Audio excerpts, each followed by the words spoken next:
अथ मंत्रपाठः।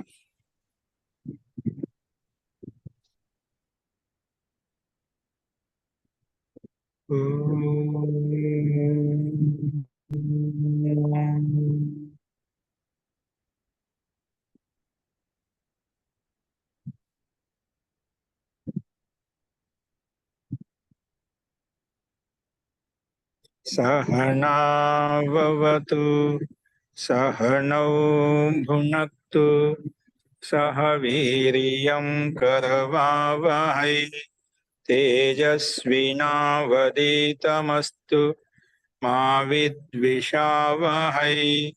ओम शांति शांति शांति।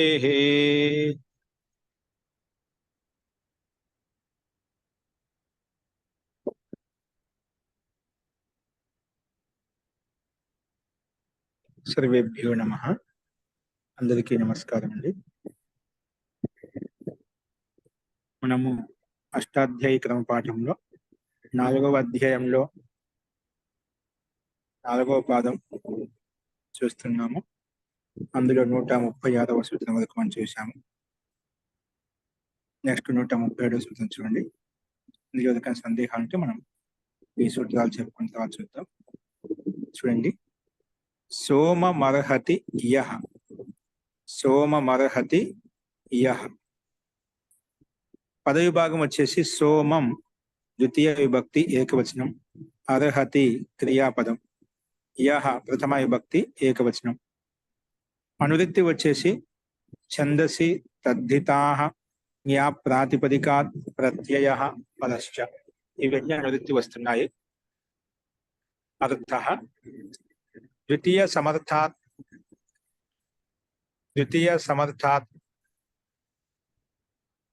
सोम शब्दात् अर्हति इति एतस्मिन् अर्थे यः प्रत्ययो भवति छंदसि विषये।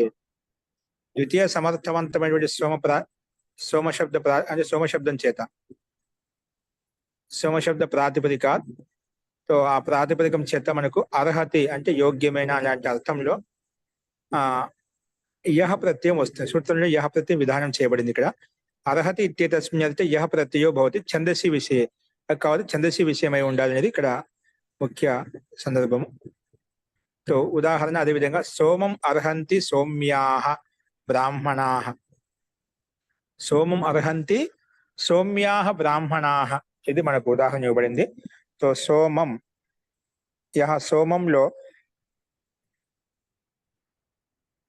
ద్వితీయ విభక్తి నిర్దేశించబడింది కాబట్టి అందుకే ద్వితీయ సమర్థాత్ సోమ శబ్దాత్ ప్రాతిపదికాత్ అని చెప్పి చెప్పుకున్నామాట। ప్రాతిపదిక శబ్దం ఇవ్వలేదు, సోమ శబ్దాత్ మనం తోటి మనం ప్రాతిపదికం కాబట్టి ఇక్కడ మనం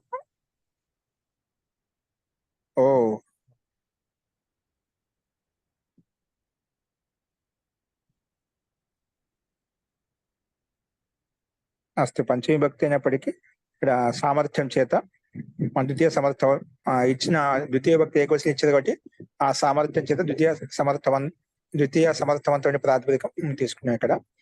అస్తు అందుకే ఇక్కడ సోమ ప్రాతిపదికం చేత అర్హతి అనే అర్థంలో మనకు యః ప్రత్యయం వచ్చింది। సోమ య ఇక్కడ మనకు గుణం వృద్ధి అంటూ ఏమి లేదు కాబట్టి డైరెక్ట్ గా ఎస్సి లోపం చేసుకుంటేనా సోమ్య కలిపితే సౌమ్య అలా వస్తుంది। తర్వాత బహువచనం జస్ తెచ్చుకుని జస్ స్థానంలో అస్ వస్తుంది, అనుబంధ లోపం చేసుకుంటే తర్వాత ప్రథమయో పూర్వ సవర్ణ ప్రకారంగా దీర్ఘం ఏకాదశం చేసుకుంటే సౌమ్యాస్, తర్వాత ఋత్వ విసర్గం చేసుకుంటే సౌమ్యాహ అనే రూపం మనకు సిద్ధిస్తుంది అన్నమాట। వస్తు సామాన్యంగానే ఉంది ఇక్కడ। నెక్స్ట్ చూడండి, యహాస్య సోమం యః, సోమ ప్రాతిపదికం యః ప్రత్యయానికి కూడా అనువృత్తి వస్తుంది। మయే చ, మయే సప్తమి విభక్తి ఏకవచనం చ అవ్యయపదం, అనువృత్తి వచ్చేసి సోమం యః ఛందసి తద్ధితాః జ్ఞా ప్రాతిపదికాత్ ప్రత్యయః పరశ్చ, ఇవన్నీ అనువృత్తి వస్తున్నాయి। అర్థః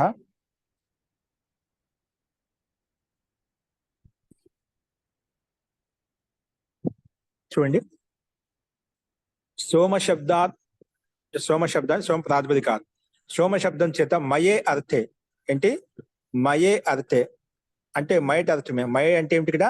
మైట్ అర్థం అంట. మైట్ అర్థం ఏంటి? జిన్ అర్థం మైట్ ప్రత్యయ కహా హై ఉన్ అర్థమే. అంటే మైట్ ప్రత్యయం యొక్క ప్రకరణ మనకు తర్వాత వస్తుంది 3వ అధ్యాయంలో 3వ పాదంలో. ఇక్కడ మయడు వైతయోర్ భాషాయాం భక్షాఛాదనయో అనే సూత్రం ఉంది. అది వికారార్థంలో అవయవార్థంలో వస్తుంది. అలాగే మయటిచ అనే ఒక సూత్రం ఉంది, అది ఆగతార్థంలో వస్తుంది. అలాగే తత్ ప్రకృత వచనే మయట్ అనే సూత్రం ప్రకారం మయట్ వచ్చింది ఇక్కడ ప్రాచుర్య అర్థంలో. ఇలా కొన్ని అర్థాలు చెప్పబడ్డాయి అన్నమాట. సో ఇన్ సబ్ అర్థం మే యహ సోమ శబ్ద సే యహ హోగా. సోమ ప్రాతిపదికం చేత మయట్ ఏ అర్థంలో చెప్పుకున్నామో రాబోయే సూత్రాల్లో అదే అర్థాల్లో ఇక్కడ కూడా మయట్ శబ్దం చేత మయార్థం అంటే మయట్ ప్రత్యయం యొక్క అర్థంలో ఈ యహ ప్రత్యయం వస్తుంది. మయట్ ప్రత్యయం యొక్క అర్థంలో ఇక్కడ ఏ ప్రత్యయం వస్తుంది. అందుకే సోమ శబ్దాలు కొన్ని సోమ శబ్దంతో మాత్రమే. సోమ శబ్దాత్ మయే అర్థం అంటే మయట్ అర్థంలో అంటే మయట్ ప్రత్యయం యొక్క అర్థంలో యహ ప్రత్యయో భవతి. అది ఛందసి విషయం ఏమిటి? ఛందసి విషయే అది ఇక్కడ మనం ప్రస్తావించుకున్నాం. ఉదాహరణకు చూడండి, సోమస్య వికారో అవయవో వా సౌమ్య. సోమ శబ్దం యొక్క వికారం లేదా అవయవం ఏదైతే ఉందో దాన్ని సౌమ్య అంటామట. అంటే 3 అర్థాలు చెప్పుకున్నాం కదా ఇక్కడ.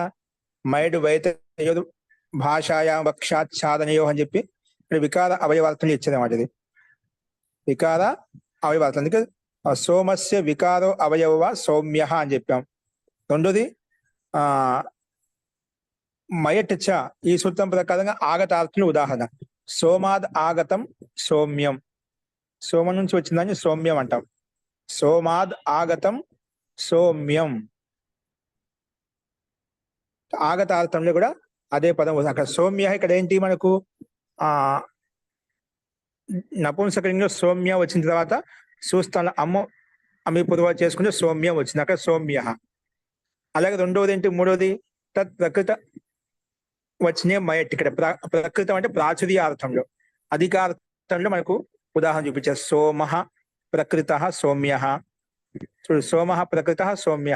ఇక్కడ 3 పదాల్లో ఒకటి నపుంసకలింగంలో ఉంది. కాకపోతే సౌమ్య అన్య ప్రకృతార్థంలో వచ్చిన అలాగే వికార లేదా అవయవార్థంలో వచ్చిన ఆగతార్థంలో వచ్చిన పదాలు దాదాపుగా ఒకే విధంగా ఉన్నాయి. అంటే సమస్త పదం ఒకే విధంగా ఉంది రూపసిద్ధి అనేది. కానీ అర్థం మటుకు భిన్న భిన్న అర్థంలో, ఒకటి ఆగతార్థంలో, వికారార్థంలో, ప్రకృతార్థంలో మనకు ప్రాచుర్యార్థంలో మనకు సోమ శబ్దం వచ్చినప్పుడు మాత్రము ఈ రకంగా మైట్ అర్థంలో మనకు 3 ప్రత్యయాలు వస్తాయి. అక్కడ భిన్న భిన్న సందర్భాలు చెప్పుకున్నాం. సోమ ప్రాతిపదికం చేత మనకు 3 అర్థాలు వస్తాయని చెప్పి దానికి ఉదాహరణలు మనం స్పష్టంగా ఇక్కడ చూసాం అన్నమాట. समर्थ विभक्ति का योग जहां जहां जिस समर्थ में मैट कहा है उस प्रकार यहाँ भी होगा. సమర్థ విభక్తి చేత సమర్థ విభక్తి యొక్క యోగంలో ఎక్కడెక్కడైతే ఏ సమర్థ విభక్తి చేత మనం మైట్ ప్రత్యయం తెచ్చుకున్నామో అదే ప్రకారంగా ఇక్కడ కూడా తెచ్చుకున్నాము. అంటే ఇక్కడ కూడా ఈ అర్థంలో వస్తుందని చెప్పి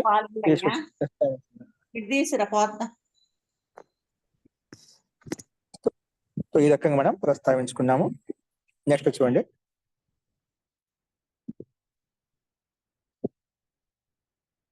నెక్స్ట్ వచ్చేసి మధోహు. ఇక్కడ మయేకి మైట్ ప్రత్యయం యొక్క అర్థం అనువృత్తి వస్తుంది పైనుంచి 40వ సూత్రం వరకు వస్తుంది. అంటే 140వ సూత్రం వరకు వస్తుంది ఇక్కడ. మధోహు. మధోహు పంచమి విభక్తి ఏకవచనం. అనువృత్తి వచ్చేసి మయే ఛందసి యత్ తద్ధితాః జ్ఞా ప్రాతిపదికాత్ ప్రత్యయ పరశ్చ ఇవన్నీ అనువృత్తి వస్తున్నాయి. అర్థ మధు ప్రాతిపదికాత్. సూత్రంలో మధు శబ్దం ఉంది కదా, మధు శబ్దానికి పంచమి విభక్తి ఏకవచనం మధోహు వస్తుందన్నమాట. మధు ప్రాతిపదికాత్ మయే అర్థే అంటే మైట్ ప్రత్యయం యొక్క మయ అంటే ఏంటి? తాత్పర్యం మైట్ ప్రత్యయం. ఓకేనా? ఆ మైట్ ప్రత్యయానికి ఎన్ని అర్థాలు ఉన్నాయి? ఆగతార్థం ఉంది, అవయవార్థము, వికారార్థం ఉంది, అలాగే ప్రాచుర్యార్థం 3 అర్థాలు ఉన్నాయి మైట్ ప్రత్యయానికి. ఇంకా కూడా ఉంటాయి, ఇక్కడ మనం 3 చూసాం అనమాట. తో మైట్ ప్రత్యయం యొక్క అర్థం మయే అర్థే యత్ ప్రత్యయో భవతి. అక్కడేమో యహ ప్రత్యయం వచ్చింది, ఇక్కడేమో యత్ ప్రత్యయం వస్తుంది అన్నమాట. అదే అర్థంలో కథ మధు ప్రాతిపదికం చేత, మధు ప్రాతిపదికం చేత మైట్ ప్రత్యయం యొక్క అర్థంలో యత్ ప్రత్యయం కూడా వస్తుంది అని ఈ సూత్రం యొక్క అభిప్రాయం. సో అందుకే ఛందసి విషయమే ఉండదు ఖచ్చితంగా. అది మధు ప్రాతిపదిక మయే అర్థే యత్ ప్రత్యయో భవతి ఛందసి విషయే అస్తు. అందుకే ఉదాహరణ మధవ్యాన్ స్తోకాన్. మధవ్యాన్ స్తోకాన్ అని ఉదాహరణ ఇవ్వబడింది అనమాట. మధవ్యాన్ స్తోకాన్. అస్తు.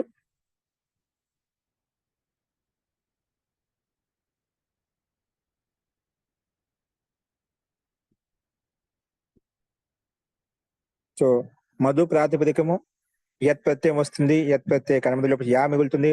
మధు యా, ఇక్కడ మధులో ఉకారాంత శబ్దం ప్రాతిపదికం కాబట్టి ఓర్ గుణ ప్రకారంగా గుణం చేస్తే మధు యా. మళ్ళీ వాంతోయి ప్రత్యయ ప్రకారంగా వాంతోయి ప్రత్యయ ప్రకారం అవాదేశం చేసుకుంటే మధవ్య. మధవ్వు ప్లస్ యా కలిపితే మధవ్య. ఇక్కడ మధవ్యాన్ అనేది ద్వితీయ భక్తి బహువచనంలో ఉంది కాబట్టి మనం ప్రాతిపదిక సంజ్ఞ ఉంది కాబట్టి ప్రాతిపదిక అధికారాన్ని బట్టి సో అమ్ము కాకుండా మనం ద్వితీయ భక్తి బహువచన షస్ తెచ్చుకుంటాం. ద్వితీయ భక్తి బహువచన షస్ తెచ్చుకుంటాను. మధవ్య షస్. మధవ్య అనుబంధ లోపం చేస్తే అస్ వస్తున్నాడు. ఇక్కడ మనకు రూపం ఎలా వస్తుంటే షష్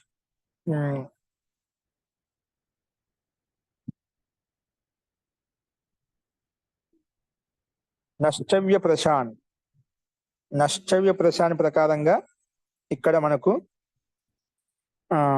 నకారం వస్తుంది మధ్యలో.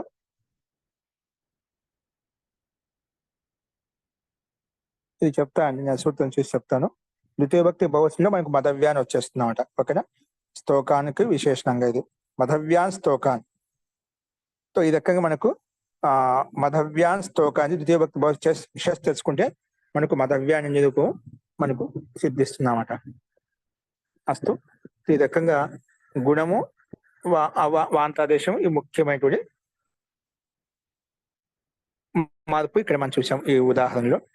అస్తు. యత్ ప్రత్యయం కూడా వస్తుంది. 3 అర్థాలు మనకు చూపించాం. సేమ్ అదే విధంగా ఆగతార్థంలో కూడా వస్తుంది, వికారార్థంలో కూడా వస్తుంది, ప్రాచుర్యార్థం కూడా ఇదే రూపం వస్తుంది. కానీ సందర్భాన్ని బట్టి ఎక్కడ ఏ అర్థం తీసుకోవాలి మనకు ప్రయోగాన్ని బట్టి ఉంటుంది అన్నమాట. అస్తు. నెక్స్ట్ చూడండి. వసోహు సమూహేచ. వసోహు పంచమి విభక్తి ఏకవచనం, సమూహే సప్తమి విభక్తి ఏకవచనం, చ అవ్యయ పదం. 3 పదాలకు విడగొట్టుకున్నాం సూత్రాన్ని. అనువృత్తి వచ్చేసి మయే ఛందసి యత్ తద్దితా న్యా ప్రాతిపదికా ప్రత్యయ పరశ్చ. ఇవన్నీ అనువృత్తి వస్తున్నాయి. అర్థ వసు ప్రాతిపదికాత్.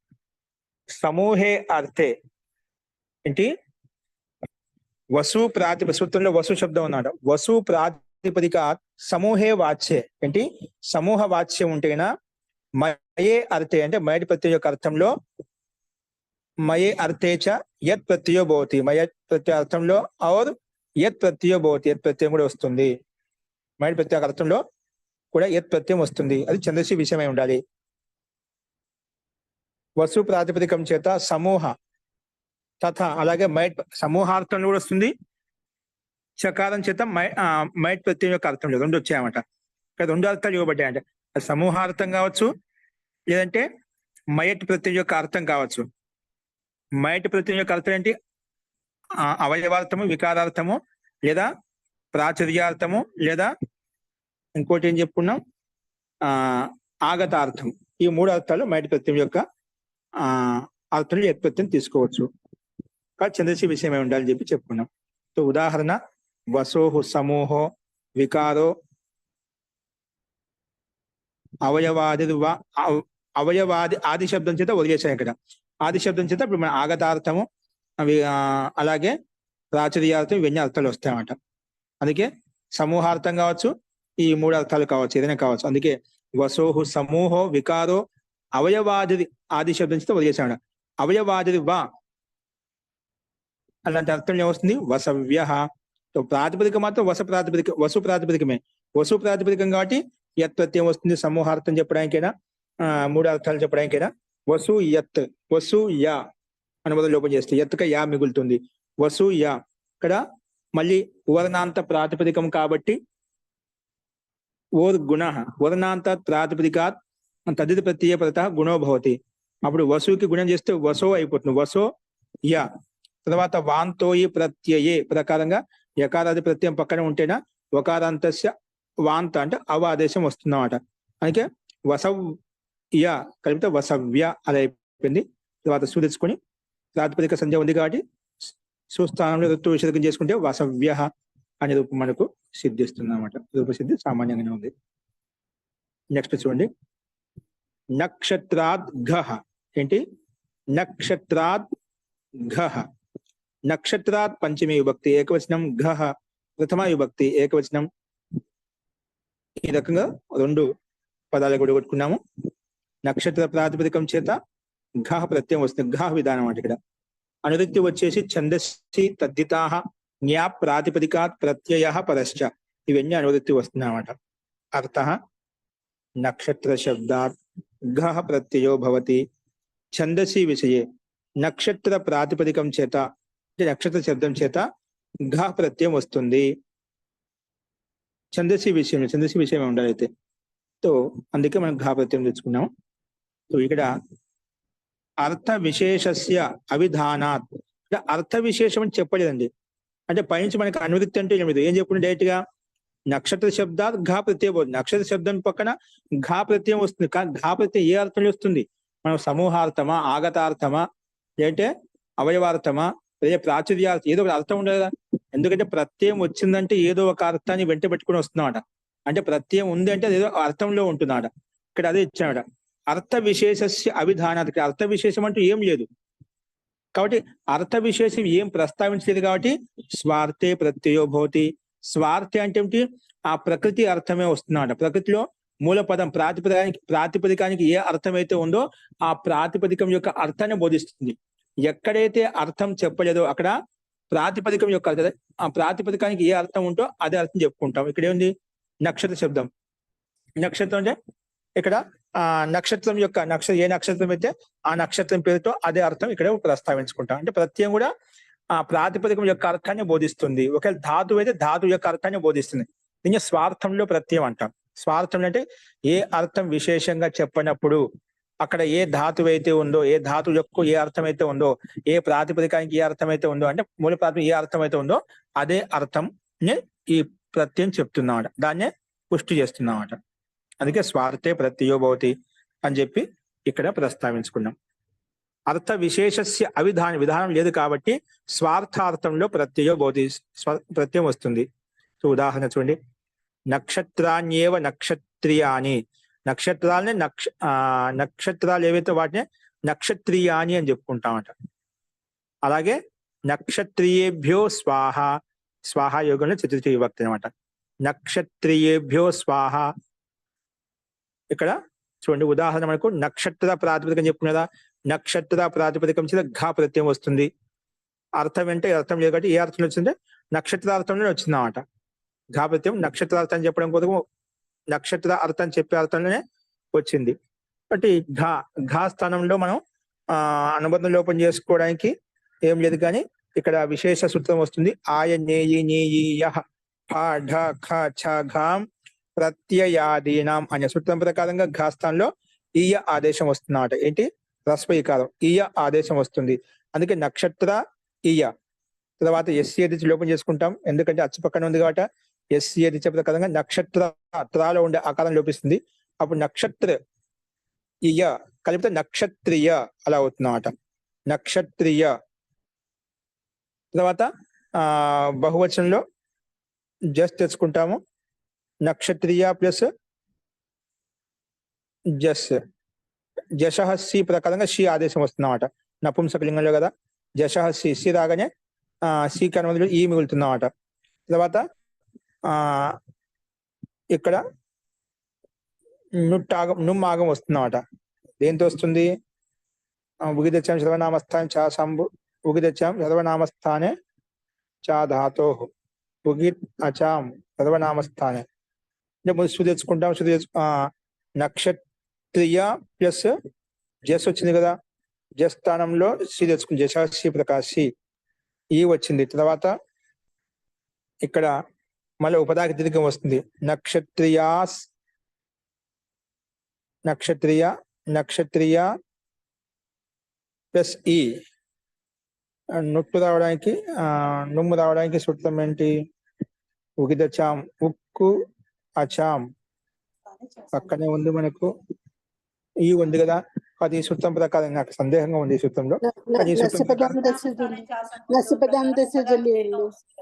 ఏంటండి? నశ్చ పదాంతస్య జలి. ఓకే అండి. వస్తుంది నశ్చ పదాంతస్య జలి.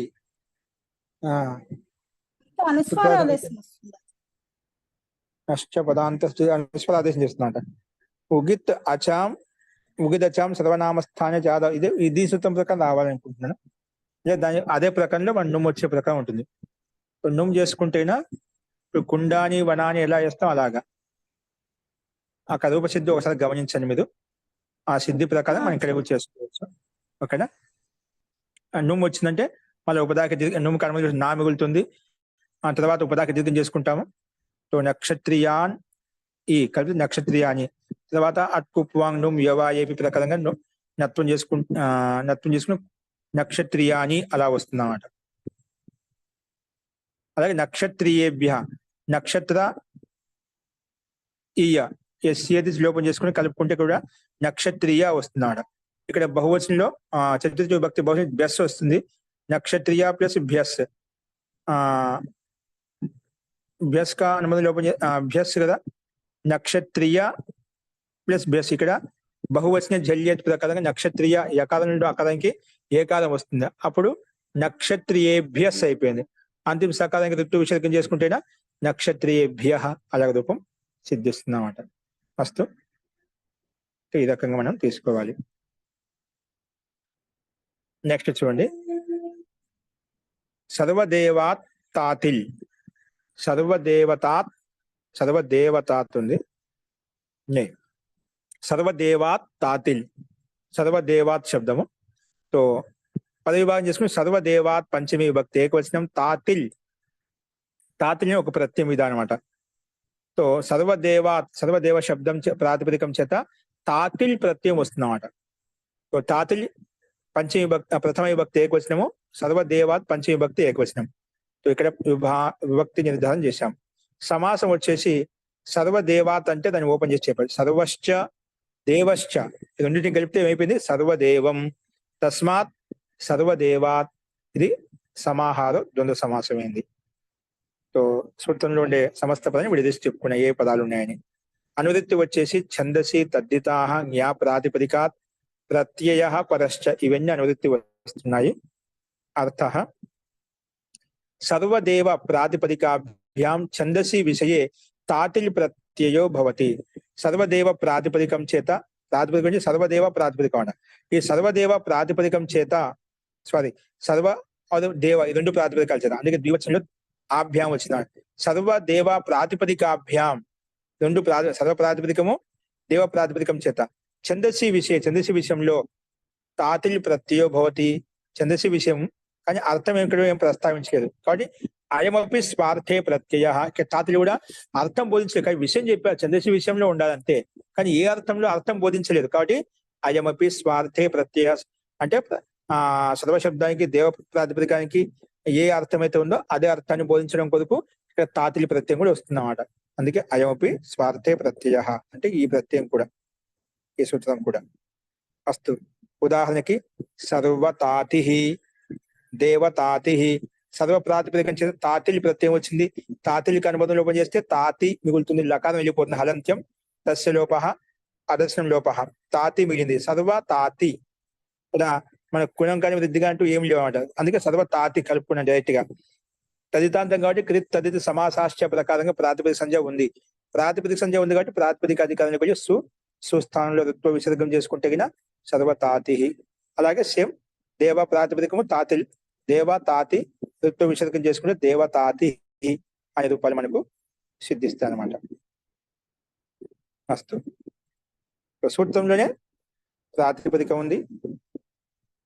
సూత్రంలోనే ప్రాతిపదికం మరి ప్రత్యయం రెండు కనిపిస్తున్నాయి. అదే వాటి ప్రాతిపదికాన్ని ప్రత్యయం కలుపుకొని ఇక్కడ ఉదాహరణలు దాంట్లోనే ఉన్నాయన్నమాట. కానీ ఉదాహరణ కొత్తగా తీసుకోవాల్సిన లేదు. ప్రకృతిని ప్రత్యయం కలిపితే మనకు ఆ ఉదాహరణ కూడా వచ్చేస్తుంది అన్నమాట. వస్తు నెక్స్ట్ చూడండి, తాతలిక అనువృత్తి వస్తుంది మళ్ళీ. శివ సమరిష్టస్య కరే. నెక్స్ట్ ఏంటి? శివ సమరిష్టస్య కరే. శివ సమరిష్టస్య షష్ఠి విభక్తి ఏకవచనం కరే షష్ఠి విభక్తి సప్తమి విభక్తి ఏకవచనం కరే సప్తమి విభక్తి ఏకవచనం సమాసః శివశ్చ శివశ్చ శంచ అరిష్టశ్చ మూడు ఉన్నాయి. శివశ్చ శంచ అరిష్టశ్చ ఈ మూడు ప్రాతిపదికల చేత మనం తీసుకోవాలి. तो శివశ్చ సంచ అరిష్టశ్చ ఇది శివ శమ అరిష్టం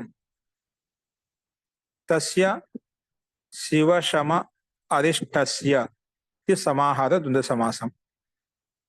అనువృత్తి వచ్చేసి తాతిల్ ఛందసి తద్దితాః జ్ఞా ప్రాతిపదికాత్ ప్రత్యయః పరశ్చ ఇవన్నీ అనువృత్తి వస్తున్నాయి. అర్థః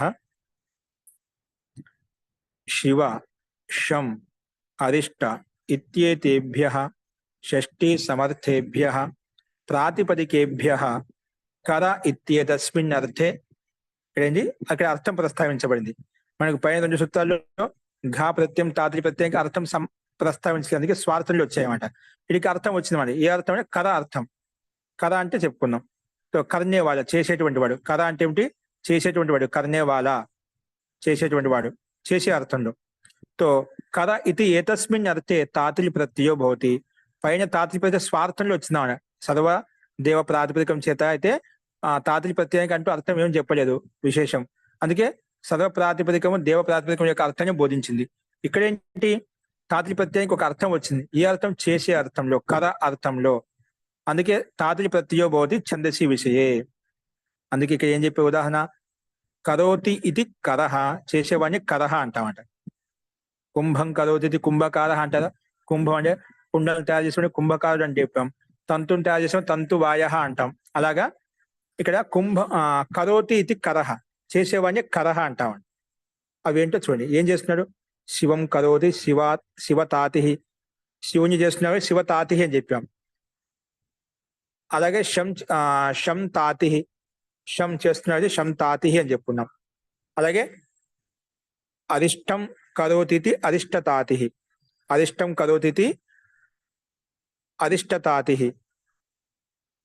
ఈ రకంగా మనకు శివ ప్రాతిపదికం చేత తాతిల్ ప్రతిని చేసుకుంటే శివ తాతిల్ అనుబంధం లోపం చేసుకుని తాతిల్కి తాతి మిగులుతుంది. అది ఇక్కడ కలిపేసాం శివ తాతి. ఇక్కడ మనకు ఎస్సి లోపం రాదు. ఎందుకు రాదు? ఇక భసంజకి నిమిత్తం అంటూ ఏమీ లేవు అనమాట. అలాగే శివ శబ్దం ఎలా ఉందో, తాతి శబ్దం ఎలా ఉందో, ప్రాతిపదిక ఎలా ఉందో, శివ ప్రాతిపదికము తాతి ప్రత్యయం. ఈ ప్రాతిపదికాన్ని ప్రత్యయం కలిపితే శివ తాతి అయిపోయింది అనమాట. అలాగే శం ప్లస్ తాతి శం తాతి, ఇక్కడ కూడా అంతే. అరిష్ట ప్లస్ తాతి అరిష్ట తాతి. ఓకేనా? తాతి వచ్చిన తర్వాత సూదెచ్చుకొని ఋతు విసర్గం చేసుకుంటామట. సో అన్నిట్లో ఈ రకంగానే సిద్ధిస్తున్నాడు. శివ తాతి శం తాతి అరిష్ట తాతి అనేది ఇక్కడ మనకు ఉపాలు వస్తాయి. యహాబి నిర్దేశ్ షష్ఠి సమర్థులు ఇచ్చే కదా. కాబట్టి ఈ పైనుంచి మనకు విశేషంగా అంటే సూత్రంలో శివ సమరిష్టస్య ఈ షష్ఠి విభక్తి నిర్దేశం అవుతుందో ఆ నిర్దేశ కారణంగానే సూత్రార్థంలో కూడా షష్ఠి నిర్దిష్టస్య అని చెప్పుకున్నాట. శివ శమ అరిష్ట ఇత్యేతేభ్య షష్ఠి సమర్థేభ్య. శివ ప్రాతిపదిక ఎలా ఉంటే షష్ఠి సమర్థంతో యుక్తమై ఉండాలి. శం ప్రాతిపదిక షష్ఠి విభక్తితో యుక్తమై ఉండాలి అనమాట. అరిష్ట కూడా అలాగే ఉండాలి. అందుకే షష్ఠి సమర్థేభ్య ప్రాతిపదికేభ్య కర ఇత్యేతస్మిన్ అర్థే తాతిలి ప్రత్యయో భవతి ఛందసి విషయే. అస్తు ఆ రకంగా మనం సూత్రార్థాన్ని ప్రస్తావించుకున్నాం. అలాగే యహాబి నిర్దేశే హి షష్ఠి సమర్థ విభక్తిక గ్రహణే. సూత్రం ఇచ్చిన నిర్దేశాన్ని బట్టే షష్ఠి సమర్థవంతమైన విభక్తి గ్రహించుకోవాలని చెప్పి మనం సూత్రార్థంలో ప్రస్తావించుకున్నాం. అస్తు యహాసే శివ సమరిష్టస్యకి అనేది కూడా ఈ లాస్ట్ సూత్రంలో కూడా వస్తుంది చూడండి. భావేచ, భావే సప్తమి విభక్తి ఏకవచనం చ అవే పదము. అనువృత్తి వచ్చేసి శివ సమరిష్టస్య తాతిల్ ఛందసి తద్ధితాః జ్ఞా ప్రాతిపదికాత్ ప్రత్యయః పరశ్చ ఇవన్నీ అనువృత్తి వస్తున్నాయి. ఈ అనువృత్తి పదాలను సూత్రంలో ఉండే పదాలను తీసుకుంటూ సూత్రార్థం చెప్పుకోవాలి మనం. అర్థః స్క్రీన్ మీద ఏం కనపడడం లేదు మోదీ. కనిపించడం లేదా? కనిపిస్తుంది అనుకుంటాను. కనిపిస్తుంది ఆచార్య. చూడండి, అర్థ షష్ఠీ సమర్థేభ్యః శివ షం అరిష్ట 3 ప్రాతిపదికలు తీసుకున్నామట సూత్రంలో. గత సూత్రంలో వచ్చిన పదాలు ఇక్కడ తీసుకున్నారు చూడండి. ఎందుకు అను తీసుకుంటున్నామట. శివ శం ఇత్యేతేభ్యః ప్రాతిపదికేభ్యః ఛందసి విషయే, ఛందస్సు విషయంలో భావే అర్థే, ఇక్కడ భావార్థం, అర్థం బోధించబడింది. ఇక్కడ ఛందసి విషయం ఏంటది అంటే అర్థం అంటే భావార్థం, అంటే కర్తార్థము, కర్మార్థం, భావార్థం అంట కదా. అలాగా భావే అర్థే, భావార్థంలో తాతిలి ప్రత్యయో భవతి, తాతిలి ప్రత్యయం వస్తుంది. భావే అర్థే తాతిలి ప్రత్యయో భవతి, ఇక్కడ కూడా తాతిలి ప్రత్యయం వచ్చిందన్నమాట. ఈ 3 శివ ప్రాతిపదికము, శమ, షం, అరిష్ట, ఈ 3 ప్రాతిపదికల చేత భావార్థంలో తాతిలి ప్రత్యయం వస్తుందని ఈ సూత్రం ప్రస్తావించింది. అందుకే శివస్య భావ శివతాతి, అక్కడ కూడా చూడండి, మనం గత సూత్రంలో అక్కడ కూడా శివతాతి, శంతాతి, అరిష్టతాతి వచ్చింది. అక్కడ చేసే అర్థంలో, ఇక్కడ భావార్థంలో శివస్య భావ శివతాతి శం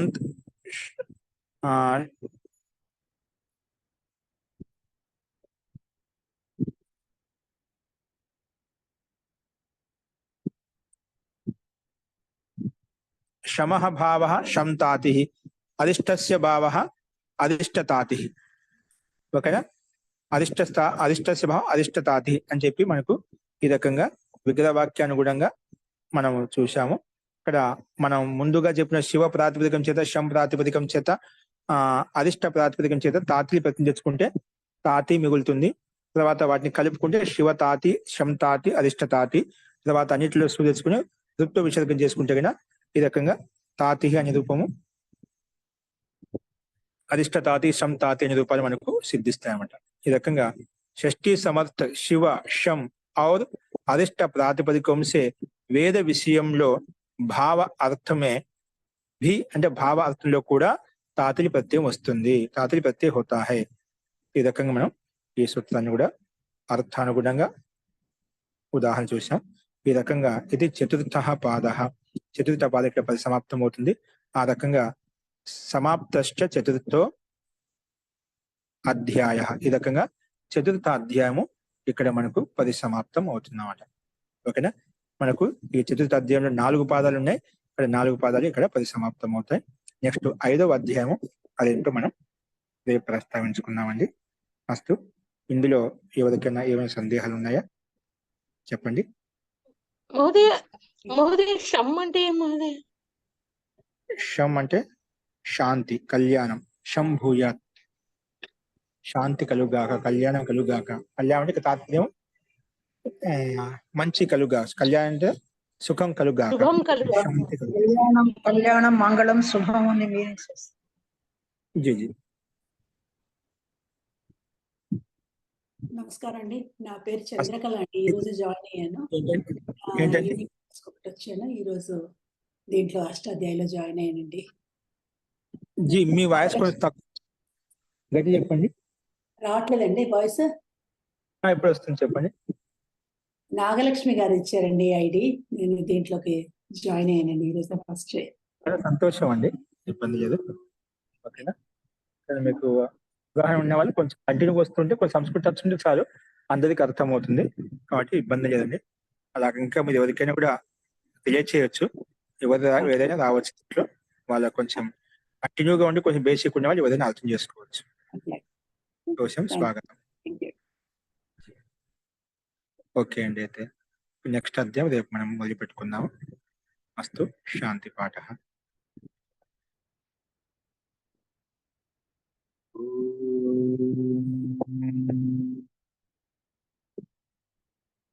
సర్వే భవంతు సుఖినః, సర్వే సంతు నిరామయాః, సర్వే భద్రాణి పశ్యంతు, మా కశ్చిత్ దుఃఖభాగ్ భవేత్. ఓం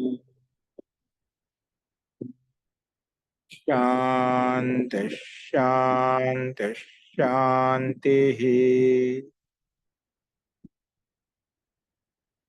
సర్వేభ్యో నమః.